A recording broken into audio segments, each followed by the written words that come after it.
বৃষ্টির আকারে তোমার আগমনে আমাদের কৃষিকর্মের মনের আশা পূরণ করো।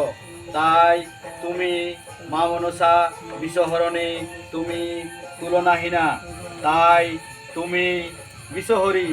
তোমার প্রতিটি কলায় জীবনের বীজ নিহিত।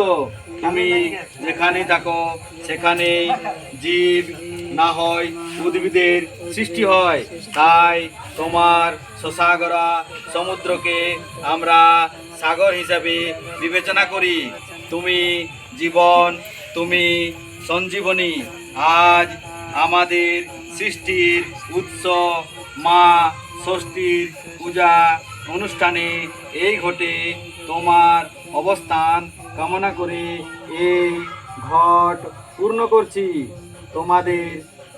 আমাদের জিতা মা ষষ্ঠী পূজা বোম্মায় আজ আমরা নিরম্বু উপবাস থেকে মা ষষ্ঠী জিতা মায়ের পূজার ব্রতী হয়েছি।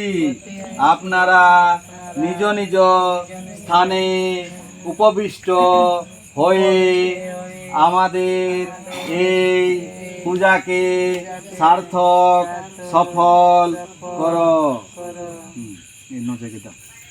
ফুল সবাই ধরেন তো, এই দাও 9 জায়গায় 15 জায়গায় তারপরে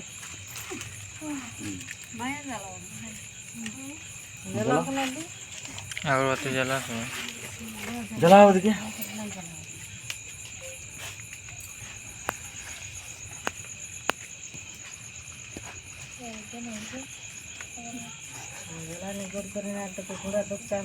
ঘুরে তো জ্বালাও, ধূপ যেমন চারদিক মহমহ হয় তবে